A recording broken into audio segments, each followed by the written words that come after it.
if a person pulls into the driveway, during a traffic stop, would that also allow you to do a canine sniff? All right. My name is Anthony Bandiero. I'm an attorney and senior legal instructor broadcasting from IACP in Boston in 2024. Got a little time before the show opens up because if you saw these other videos we're making, it gets very, very loud in here. There's 20,000 law enforcement professionals from around the world, literally. So this is a very good question. And, so let's lay out some ground rules here. Number one, why is this even a concern, right? It's a concern because of Collins v. Virginia.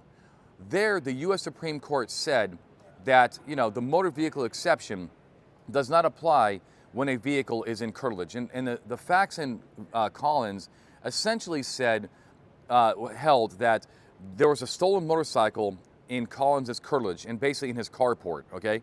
And the police officers then recovered that motorcycle and charged him accordingly.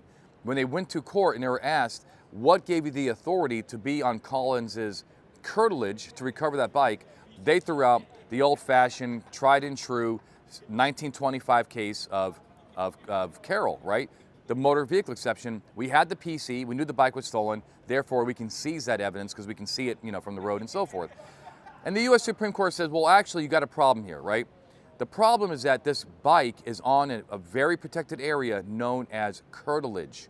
So, how do you get onto the curtilage, right? You're gonna need something else, another records exception to get you there. So you're not really lawfully present.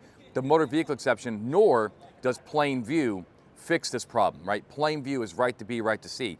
Plain view doesn't necessarily allow you to grab it, right? To grab it. Okay. Going back to our traffic stop case, this question has come up time and time again. It's a very good question.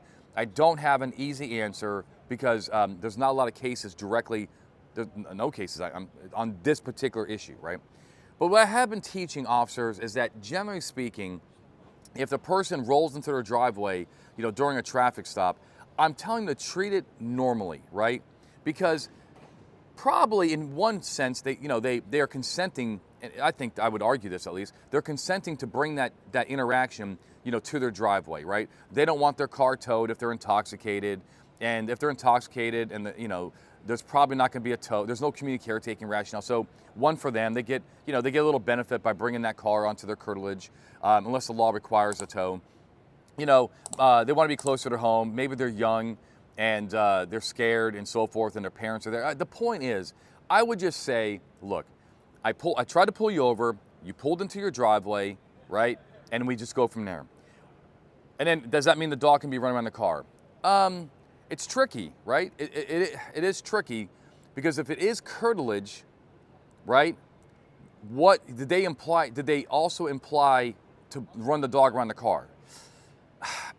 I don't know if we can make that argument, right? Because we also have another case called Florida versus Hardinas, where the Miami police officers brought a drug-sniffing dog named Frankie to a front door to sniff during a knock and talk. Well, knock and talks are consensual encounters, and the Supreme Court said that wasn't lawful because there was no implied consent to bring that drug-sniffing dog onto the curtilage. So we have that problem. And aren't we kind of similar with the car, right?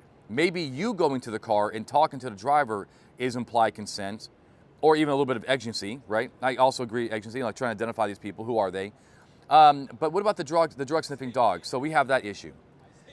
And then the other thing that's going to come up sometimes is that these people are going to be like, get off my property, right? I don't want you here. Now you're going to have to move into the realm of exigency. I think you're going to have it in most of your cases, but just be prepared to articulate that if I left right now, I don't even know who the driver is. There's multiple people in the car. They could be switching seats. I believe the person could be intoxicated because they were weaving in their lane before I pulled them over. If I let them go right now and they go into their house, they're going to contaminate their blood with more alcohol. They're going to keep drinking inside the house. They're going to barricade. It's going to present a big issue to even get them out of the house. I only have and then by the time I get the blood draw, it's going to be completely either contaminated or it's not going to be even remotely accurate by the time I get the warrant. The point is, these are very tricky issues, okay? So I think my advice at this point, considering Hardinas and Collins, is you really shouldn't be running that dog around the car, if the car is truly on curtilage, unless you have some other reason to think that it would be lawful, like more like express consent from this person, or if you can articulate some kind of exigency, which I'm not sure you would have. I could be wrong, and if there's another case out there that says, Anthony, actually a judge upheld it under these similar facts, please share it in the comments below because I want to read it. But I'm just trying to use some framework cases to kind of come to an answer, and my computer, which is not that great, is spitting out an answer of probably shouldn't do it. Okay, I wish I was more concrete and had a better answer for you, but that's where I feel about it at this point in time. Please change my mind if you have anything else.